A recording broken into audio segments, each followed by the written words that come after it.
Kita akan melanjutkan pembahasan kita bersama dengan Ustadz Wafi Marzuki LCMA yang beliau merupakan dosen LIPIA Surabaya yang kita membahas di dalam kitab Mukhtasar Minhajul Qasidin, di mana di pekan-pekan yang lalu sudah kita bahas yakni berkaitan dengan panjang angan-angan dulu ya. Dan sore hari ini kita akan membahas tentang tafakur. Seperti apa tafakur yang benar? Kita membahasnya bersama dengan beliau yang alhamdulillah telah hadir di lokasi acara, Ustadz Wafi Marzuki Amar LCMA. Kita sapa beliau terlebih dahulu. Assalamualaikum Ustadz Wafi. Waalaikumsalam warahmatullahi wabarakatuh. Kabar baik Ustadz ya sore hari ini? Alhamdulillah. Alhamdulillah, senang bisa berjumpa dengan Ustadz Wafi sore hari ini. Terima kasih. Kita masih membahas tentang bab di dalam kitab Mukhtasar Minhajul Qasidin Ustadz ya. Insya Allah. Setelah dulu kita sudah membahas tentang panjang angan-angan, saat ini agar tidak panjang angan-angan, mari kita merenung atau berpikir, yakni dengan tafakur. Seperti apa tafakur yang benar? Kita simak bersama. Kami persilahkan yang terhormat Ustadz Wafi Marzuki Amar. Silakan Ustadz. Muslim dan jamaah Masjid Al-Falah yang diberkati Allah Ta'ala. Nah, tadi ada dalil dari Quran, juga dalil dari sunnah. Sekarang perkataan para ulama. Abu Darda, ulama sahabat, beliau mengatakan, tafakkuru sa'atin, merenungkan sesaat, 1 jam, khairun min qiyami laylah, lebih baik daripada qiyamul lail. Dari sini saya teringat perkataan Abu Hurairah bahwasanya belajar 1 bab fikih itu lebih baik daripada sholat sunnah 1000 rakaat. Gitu. Jadi pentingnya ilmu di situ. Pentingnya ilmu di situ. Kata Abu Darda, tafakkuru sa'atin, merenungkan 1 jam, khairun, lebih baik, min qiyami lailah, daripada sholat malam, malam penuh begitu. Kemudian Wahab ibnu Munabbih, ini seorang tabi'in, dia mengatakan, ma talat fikratum ri'in qattu, tidaklah seseorang itu merenung dengan lama, illa fahima, kecuali pasti faham. Ya, tidaklah seseorang merenung lama kecuali pasti faham. Wa ma fahima illa alim, dan tidaklah ketika dia faham pasti dia ngerti. Ya, karena ada orang itu ngerti tapi tidak faham. Ya, ini faham dulu. Dan tidaklah seseorang itu faham pasti dia berilmu, pasti ngerti. Wa ma alima illa amila, dan tidaklah dia berilmu kecuali pasti mengamalkan. Kemudian Bishr al-Hafi, dia mengatakan, lau tafakkarun nasu fi azamatillah, kalau manusia itu merenungkan keagungan Allah Ta'ala, lama asauhu, tidak bakalan mereka bermaksiat kepadanya. Saya ulangi, lau tafakkarun nasu fi azamatillah, kalau manusia itu merenungkan keagungan Allah Ta'ala, lama asauhu, tidak bakalan mereka bermaksiat kepada Allah Subhanahu wa Ta'ala, karena mereka ngerti siapa Allah. Nah, adanya banyak orang bermaksiat karena mereka tidak ngerti siapa Allah Subhanahu wa Ta'ala. Nah, kemudian mitra muslim dan jamaah Masjid Al-Falah yang diberkati Allah Ta'ala dan senantiasa dirahmati ya, mudah-mudahan, apa yang harus kita renungkan itu?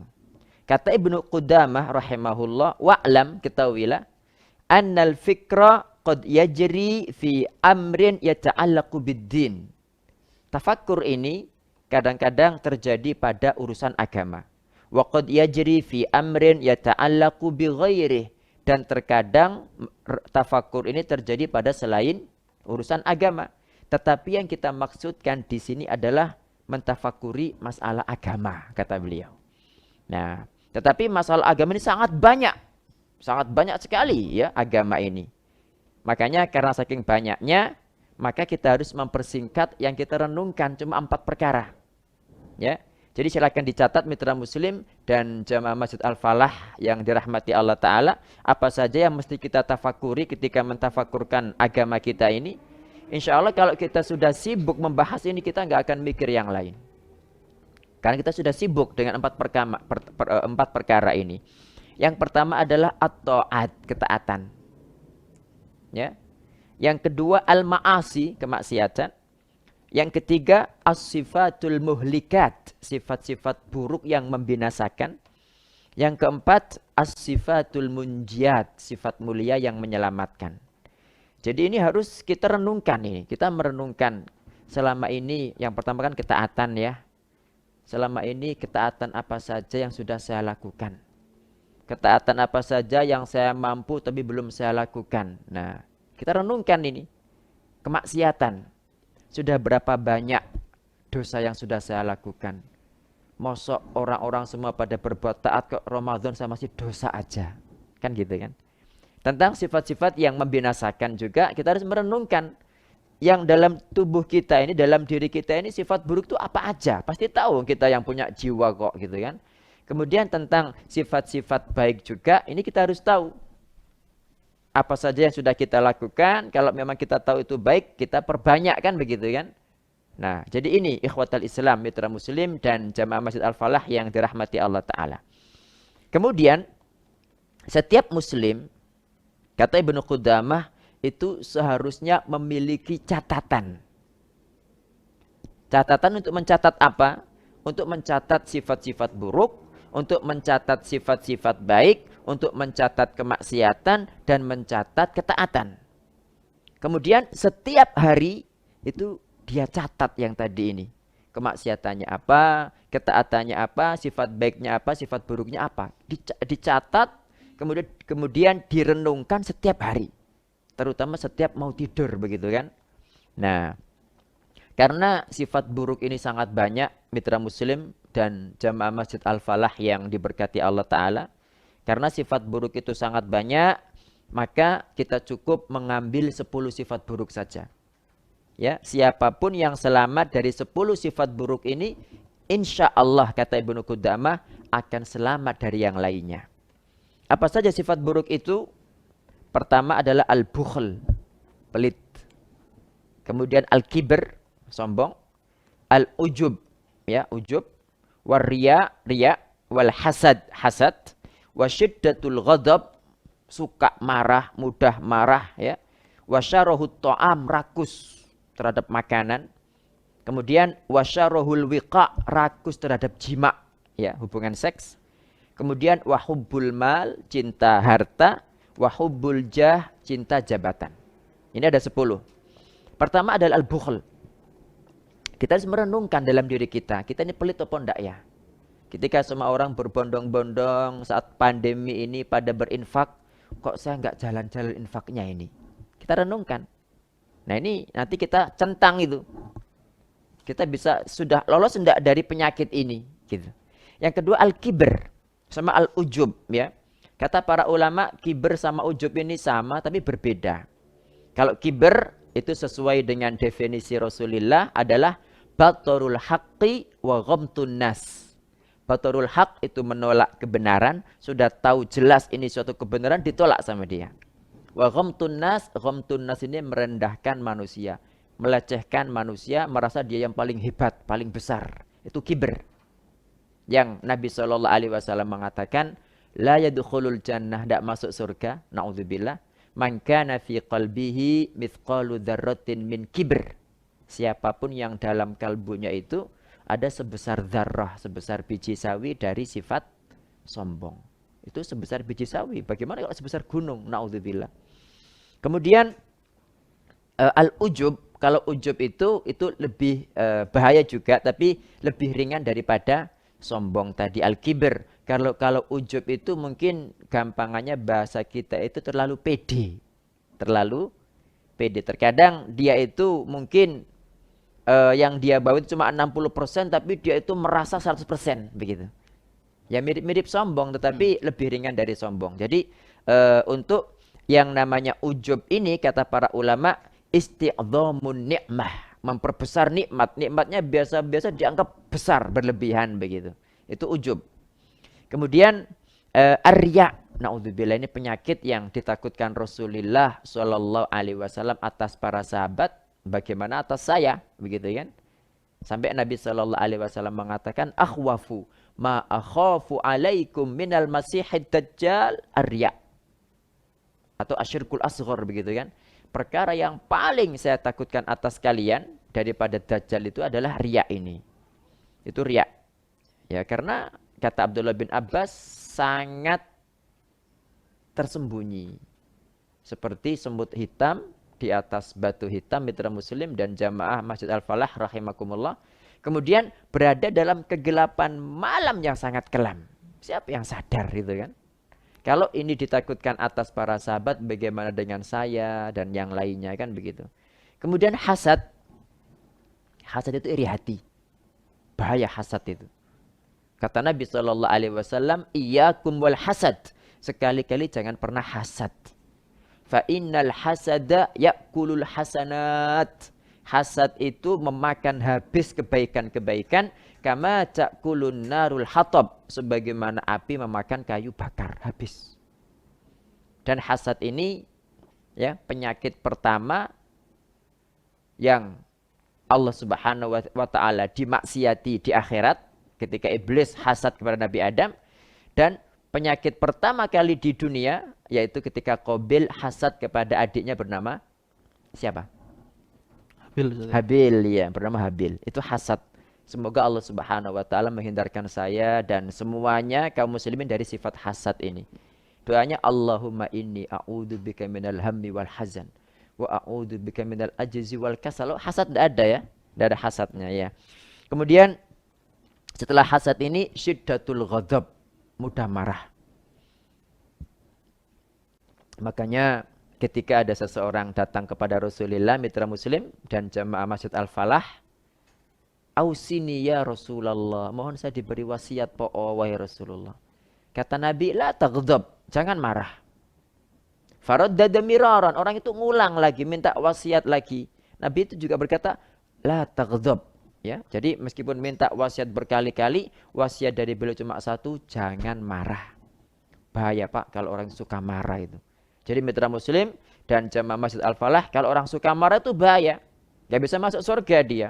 Kenapa? Karena ciri orang yang masuk surga itu adalah wal kadhiminal ghaidz, menahan amarah. Ditahan amarahnya ini. Gak diluapkan. Itu penghuni surga loh. Wal afina anin nas, memaafkan manusia ya kan? Wallahu yuhibbul muhsinin. Allah mencintai orang-orang yang berbuat ihsan. Pingin makan terus. Ini bahayanya apa? Kalau orang itu pingin senantiasa makan, berpuas-puas dengan makanan, akhirnya tidak mikir yang dimakan ini halal atau haram gitu kan. Yang penting bisa makan. Dan ini sifat orang kafir, sebagaimana disebutkan Nabi dalam hadisnya bahwa orang Islam itu memakan pada satu usus, sementara orang kafir makan dengan 7 usus begitu. Dan dalam surat Muhammad ayat 12 Allah mengatakan, "Inna kafaru yatamatta'una wa ya'kuluna kama ta'kulul an'am." Orang-orang kafir itu berpuas-puas dan makan seperti binatang ternak makan. Binatang ternak itu kan apalagi untuk penggemukan ya kan, makan terus itu. Malah dikasih obat biar makan terus. Kalau perlu nggak pakai tidur kayak ayam potong itu kan, 1 bulan dipaksa besar. Jadi makan terus. Tetapi wannaru mathwallahum, tetapi neraka tempat kembali mereka. Kemudian wasyarahul wiqa, suka. Jadi kecanduan seks. Bahaya itu. Wanita kan begitu gitu. Jadi karena kalau tidak begitu, ya ma'syaros syabab, wahai para pemuda, man istata'a, siapa dari kalian sudah mampu, itu makna kasarnya jima, fal yatazawwaj, segera nikah. Makanya Bapak Ibu kalau sudah punya pemuda, remaja, apalagi zaman sekarang, nanti ya Allah, naudzubillah, betapa banyak sekarang muda-mudi menikah, orang itu pengen seks terus. Pergaulan bebas, tontonan-tontonan yang enggak baik gitu kan, itu merangsang perbuatan jahat ini begitu. Kemudian wahubbul mal, mencintai harta. Kalau sudah saking cintanya harta tidak peduli. Dia mengambil dari cara halal apa dari cara haram. Innal insana li rabbih lakanud wa innahu li hubbil khairi lasyadid. Mungkin dia berinfak, mungkin dia berzakat. Oh, gimana ini usaha keras kok tak berikan orang ceenae gitu kan? Bahaya. Kemudian wahubbul jah.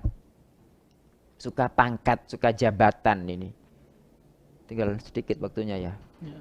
Ini belum kita membahas 10 perkara baik ini.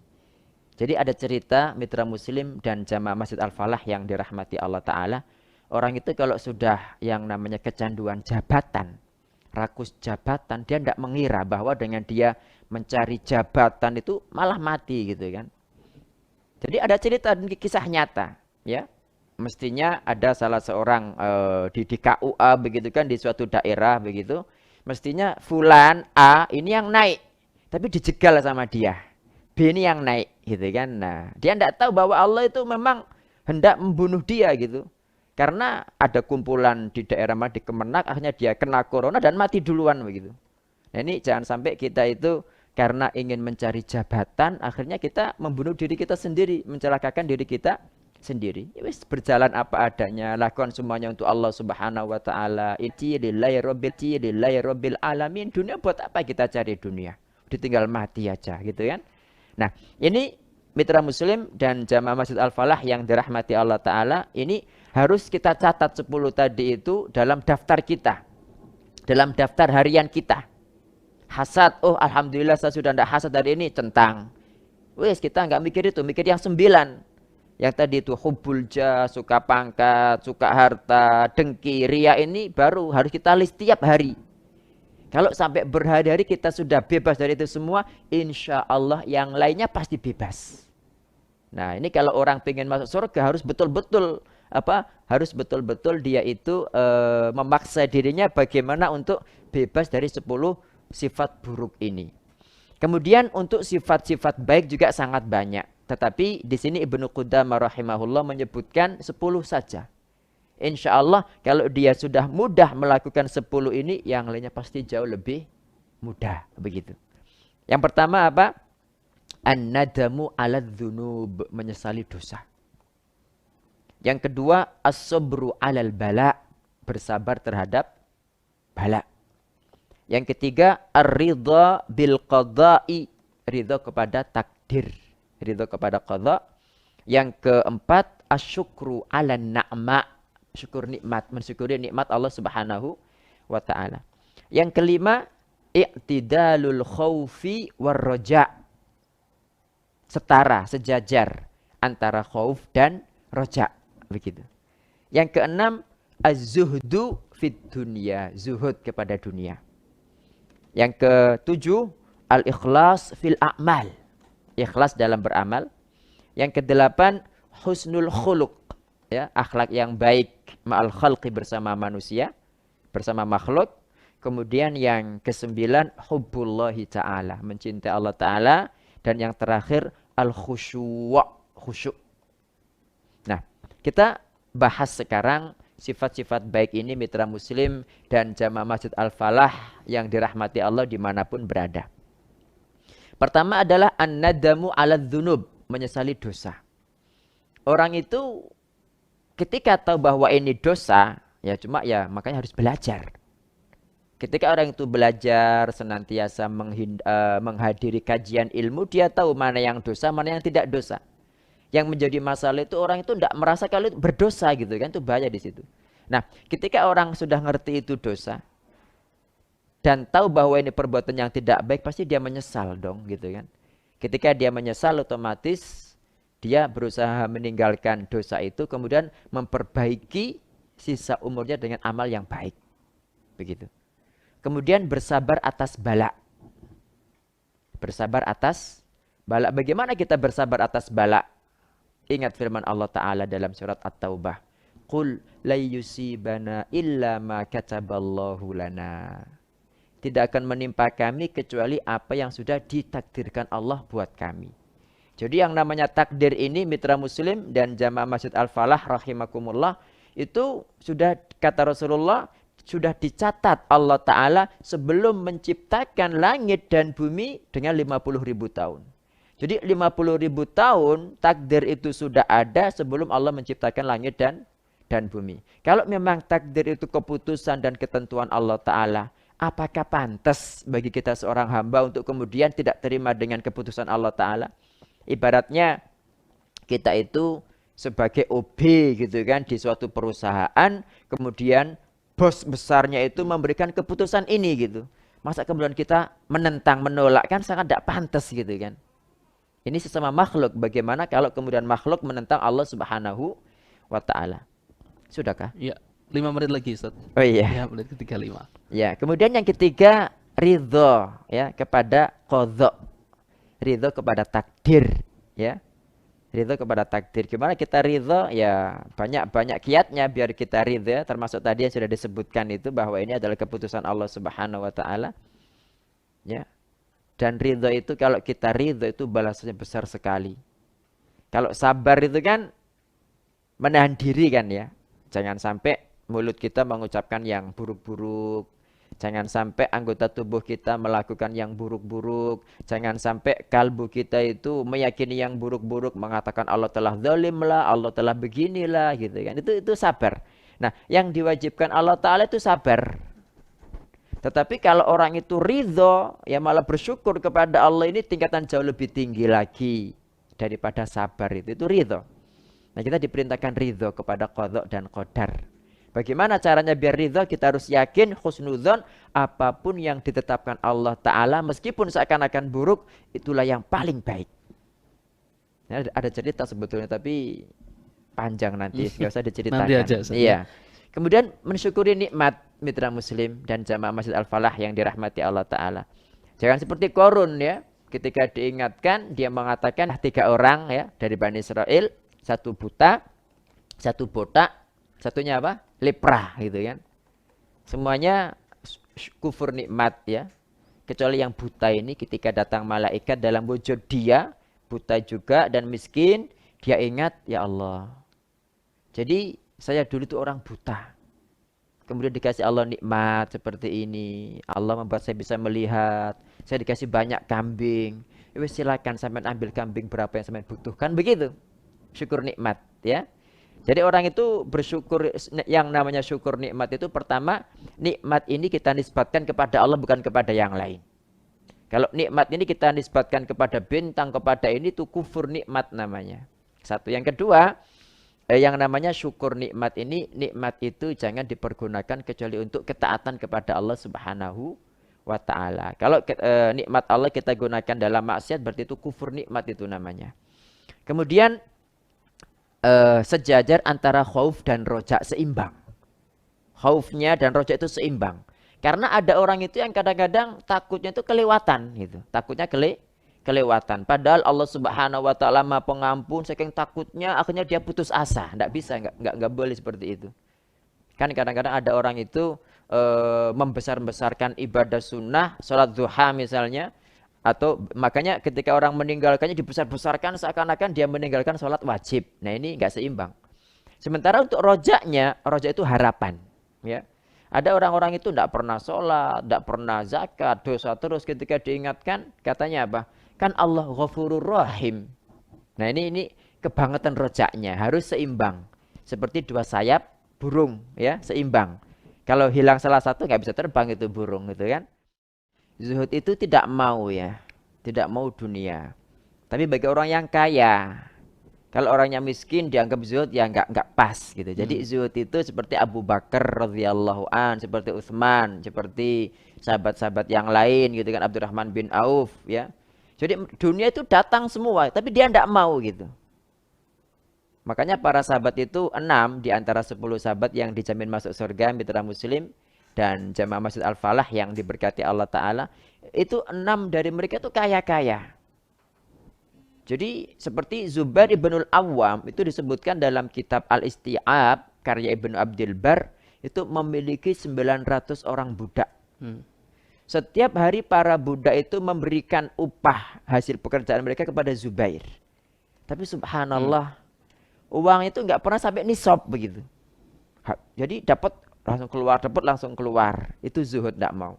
Abdurrahman bin Auf, ketika dia puasa dan mau berbuka, kan dikasih hidangan makanan, dia menangis. Begitu. Dia teringat dengan Mus'ab bin Umair. Katanya Mus'ab bin Umair itu ketika perang Uhud, ya, padahal sebelumnya itu adalah orang yang paling kaya dan memiliki minyak wangi yang sangat mahal begitu. Jadi minyak wanginya itu khas. Andaikan dia itu di jalan ini, orang di jalan sebelah itu sudah mencium baunya. Tapi ketika dia masuk Islam, kondisinya berubah 180 derajat. Ketika syahid di perang Uhud, kata Abdurrahman bin Auf, ditutupi kepalanya, kelihatan kakinya. Ditutupi kakinya, kelihatan kepalanya. Itu Mus'ab bin Umair radhiyallahu anhu. Jadi kata Abdurrahman bin Auf, dia itu belum mendapatkan kebaikan sedikit pun, maksudnya dalam dunia gitu loh. Nah sementara saya ini kok sekarang yang belum lebih baik daripada dia, kok dunia banyak sekali saya miliki, saya khawatir jangan-jangan ini keburukannya disegerakan begitu. Seperti itu, subhanallah. Jadi orang kaya tetapi dia tuh hidup sederhana. Itu zuhud terhadap dunia. Ya, mudah-mudahan Allah memberikan kepada kita sifat zuhud. Ya. Dan perlu digarisbawahi, zuhud ini bukan miskin loh ya. Kalau orang tidak punya kulkas, tidak punya sofa, memang dia tidak punya gitu. Tapi ini dia punya uang banyak kayak Umar bin Abdul Aziz, tapi dia subhanallah ketika butuh memperbaiki rumah itu dia itu sama istrinya itu ngelepok bareng gitu. Itu Umar bin Abdul Aziz. Kemudian yang ketujuh al-ikhlas fil a'mal. Ikhlas itu murni, ya, murni beramal hanya buat Allah Subhanahu wa taala. Dan ikhlas ini masalah hati. Kita nggak bisa tahu orang ini ikhlas, tidak ikhlas kita nggak bisa tahu. Makanya jangan diartikan bahwa orang itu dikatakan ikhlas ketika tidak menerima bayaran. Wah, jangan. Karena ini berkaitan dengan hak dan kewajiban. Adapun ikhlas antara dia dengan Allah Subhanahu wa taala. Jadi ikhlas itu orang itu melakukan murni buat Allah Subhanahu wa taala. Makanya ketika Nabi SAW memberikan uang kepada Umar atau putranya Abdullah bin Umar ditolak. Nabi bilang, kalau harta ini datang kepadamu, kamu tidak minta, tidak mengharap, ambil. Tapi kalau kamu itu misalkan mengharapkan dari jauh, jangan diambil. Ini sedikit tentang masalah ikhlas. Jadi ikhlas itu kita beramal niatnya khusus murni buat Allah Subhanahu wa taala. Kemudian yang ke-8 mitra muslim dan jamaah Masjid Al-Falah adalah akhlak ya yang mulia.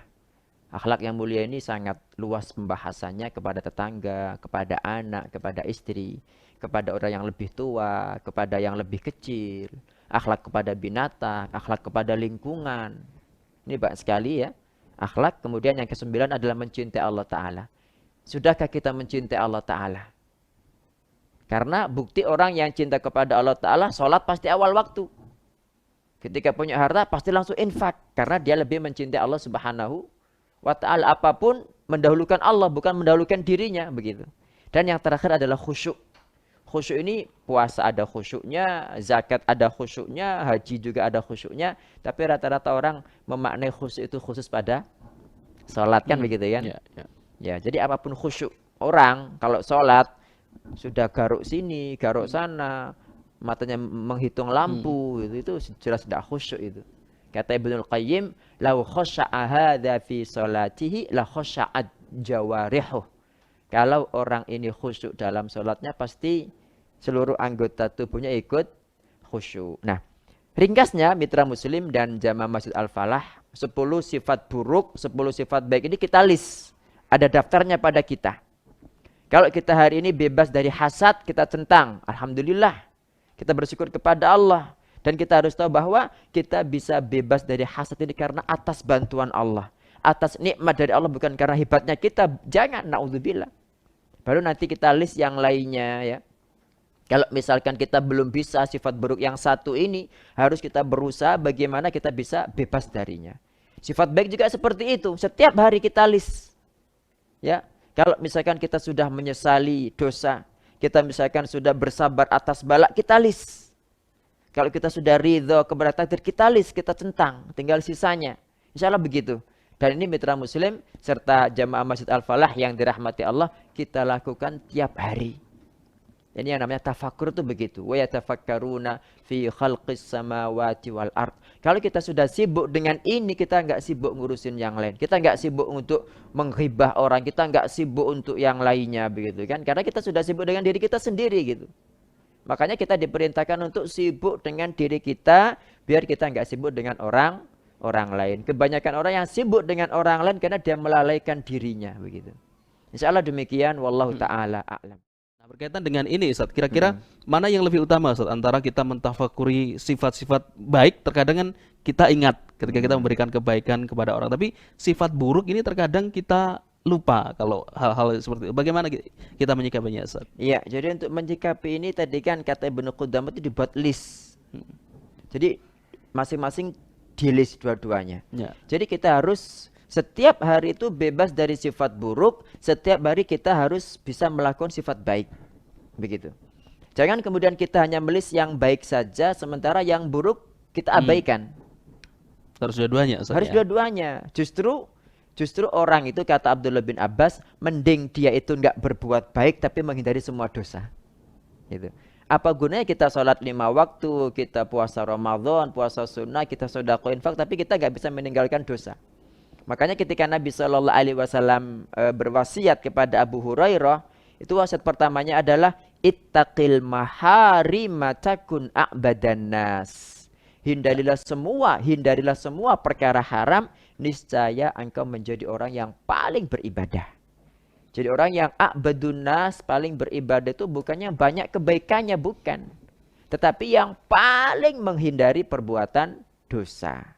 Betapa banyak orang, Masya Allah, bisa infak, bisa sholat berjamaah di masjid, bisa haji umrah, tapi yang namanya mulutnya nggak bisa berhenti untuk ghibah dan menamimah orang, ya kan? Kalau seperti itu nggak ada gunanya gitu. Makanya kata Abdullah bin Abbas, mending dia itu fokus pada ibadah yang wajib, tapi fokus menghindari semua yang haram jauh lebih baik daripada dia fokus kepada yang wajib, fokus kepada yang sunnah-sunnah, tetapi tidak bisa menghindari yang haram-haram.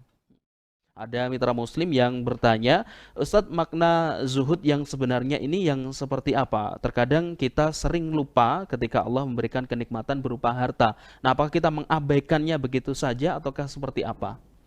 Ya, terima kasih ya yang bertanya, dan bismillah, mudah-mudahan Allah membimbing saya untuk memberikan jawaban yang benar ya. Jadi az-zuhdu itu, zuhud menurut bahasa itu al-i'rad, berpaling.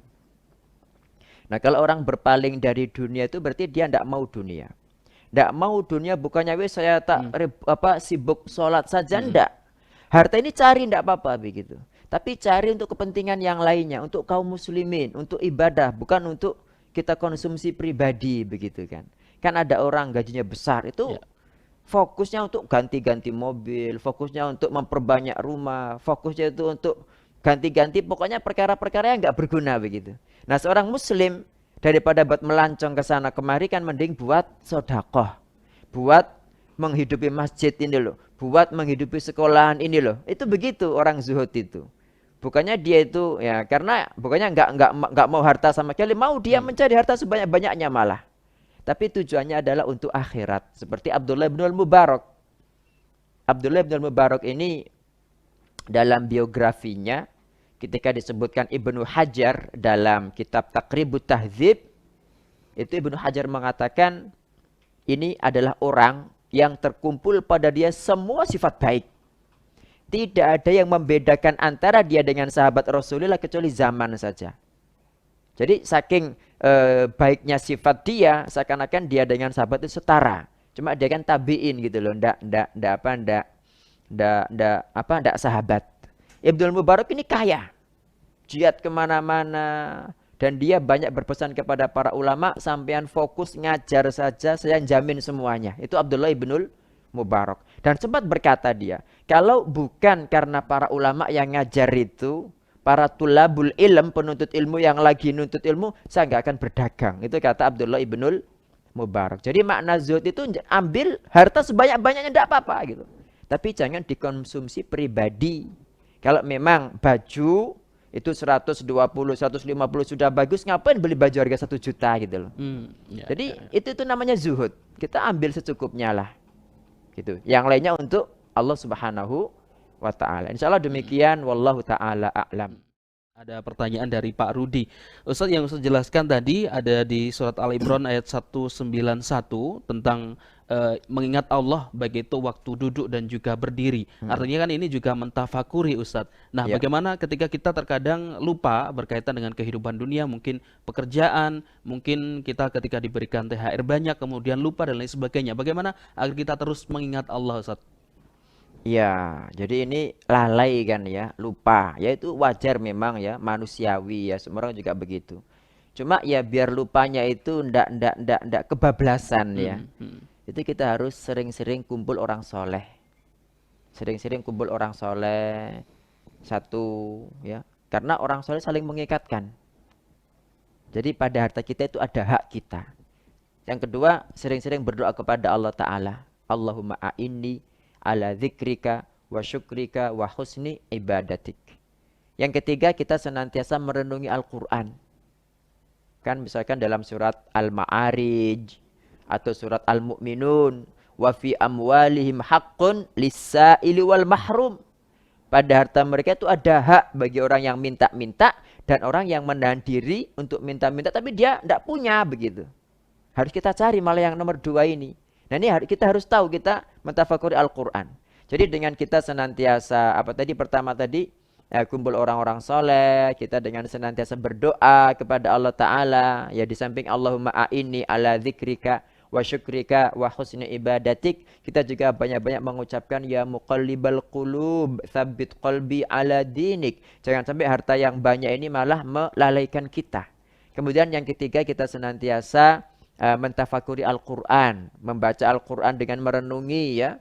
Dan kemudian yang keempat, senantiasa mengikuti kajian-kajian ilmu. Kalau Nabi SAW yang wahyu tiap pagi petang datang kepada beliau, diperintahkan mengucapkan Rabbi zidni ilma, bagaimana dengan saya? Insya Allah begitu. Wallahu ta'ala a'lam. Ya. Ustadz, saya ingin memperdalam berkaitan dengan tadi ada 10 sifat buruk, kemudian 10 sifat baik gitu saja. Kalau mungkin sudah dihitung, mungkin ke belakang sampai beberapa waktu gitu Ustadz ya, dihitung ternyata semakin banyak buruknya daripada amal baiknya, tentu kan semakin memperbanyak ibadah. Nah bagaimana ketika mungkin ada saudara-saudara kita yang tidak menyesali tentang dosa dan lain sebagainya Ustadz, tidak mengerti bahwa kita sudah melakukan banyak dosa dan lain sebagainya. Tidak mengerti. Tidak tahu bahwa kemarin-kemarin kita sudah melaksanakan banyak dosa gitu Ustaz. Iya. Ya nggak perlu diceritakan. Nggak perlu diceritakan. Dan yang namanya keburukan itu kan harus kita tutupi kan. Ya. Kalau keburukan itu kita ceritakan kepada banyak orang, itu namanya mujahir. Mujahir itu yang terang-terangan melakukan maksiat. Jadi tentang al-mujaharah bil maksiyah atau terang-terangan melakukan maksiat ini, Nabi mencontohkan pada satu malam dia melakukan dosa yang sudah ditutupi Allah Ta'ala, gak ada yang tahu, gelap. Keesokannya cerita kepada orang-orang setelah melakukan ini dan itu. Nah orang yang mujahir ini termasuk orang yang bermaksiat terang-terangan, itu diriba itu halal begitu. Kalau perlu malah harus dilaporkan kepada yang berwajib biar dia mendapatkan hukuman sehingga yang lainnya ikut jerah seperti itu. Itu malah mujaharah. Jadi memang kalau kita punya keburukan, keburukan ini simpen dan tobat kepada Allah, jangan diceritakan kepada siapapun, tidak baik seperti itu gitu. Ya kecuali ada hajat yang darurat untuk diceritakan, ya bagaimana lagi gitu kan. Tapi secara umum orang itu harus menutupi aib-aibnya. Ya, bukan malah menceritakannya gitu. Kecuali kalau dia sudah bertaubat, sudah menceritakan saya dulu begini-begini, alhamdulillah Allah sudah memberi saya hidayah sehingga saya meninggalkan semua itu. Nah, kalau itu kan bagian daripada mensyukuri nikmat gitu kan. Jadi di antara ibadah yang banyak orang itu melalaikan adalah kita itu senantiasa mengingat-ingat nikmat Allah yang diberikan kepada kita. Dan mengingat-ingat keburukan kita biar senantiasa memicu kita untuk beramal soleh. Bukan mengingat-ingat kebaikan yang sudah kita lakukan. Kalau kita mengingat-ingat kebaikan yang sudah kita lakukan, akhirnya kita merasa saya sudah banyak amal kan begitu kan. Akhirnya dia malas. Padahal untuk beramal itu kata Abdullah bin Abbas harus disertai 3 perkara. Disegerakan, ya, dianggap kecil, dirahasiakan, dan jadi dianggap kecil dan dirahasiakan. Itu dalam amal soleh. Jadi harus disegerakan, karena kalau tidak disegerakan sudah keduluan orang lain. Kalau mikir-mikir mau infak, padahal ini sudah malam 25, dipikir-pikir akhirnya sudah Syawal nggak jadi gitu kan. Harus disegerakan, jangan sampai kita keduluan orang. Makanya dalam amal soleh itu kata Allah, wasari'u, bersegeralah, sabiqu, berdahuluanlah, wa fi dzalika falyatanafasil mutanafisun. Untuk yang demikian itu mestinya orang yang berkompetisi, saling berkompetisi. Jadi disegerakan. Yang kedua, dianggap kecil.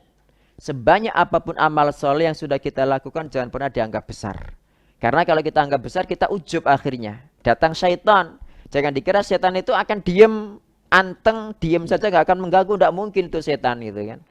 Sampai lo sudah banyak amal gitu kan. masa dosa gini aja masuk neraka, itu loh pelacur aja gara-gara minum anjing diampuni bi Allah, kok kan gitu kan akhirnya. Itu orang kalau sudah mengingat-ingat kebaikan, jadi kebaikan-kebaikan ini dianggap kecil, jangan diingat-ingat terus. Justru yang harus diingat-ingat adalah keburukan-keburukan kita. Dan yang ketiga kata Abdullah bin Abbas adalah dirahasiakan.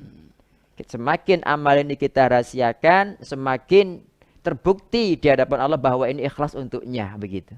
Insya Allah demikian. Oke, ya menarik ya. Semoga menjadi pengingat untuk kita bersama dan bisa kita catat. Dan tidak terasa Ustadz, kita berada di menit ke-56 untuk menutup perjumpaan kita. Mungkin ada pesan-pesan dari Ustadz Wafi dan mohon nanti berkenan menutup dengan doa, Ustadz. Ya, jadi mitra muslim dan jamaah Masjid Al-Falah yang dirahmati Allah dan diberkati dimanapun berada ya, mudah-mudahan nanti semuanya mendapatkan malam Lailatul Qadar. Jadi kita sekarang ini di penghujung bulan suci Ramadan. Ya, tinggal 6 hari ya? Ya, 6 hari Ustaz. Ya, dan ini malam ke-25, malam yang ganjil yang Rasul sallallahu alaihi wasallam menjelaskan bahwa Lailatul Qadar itu terjadi pada malam-malam yang ganjil.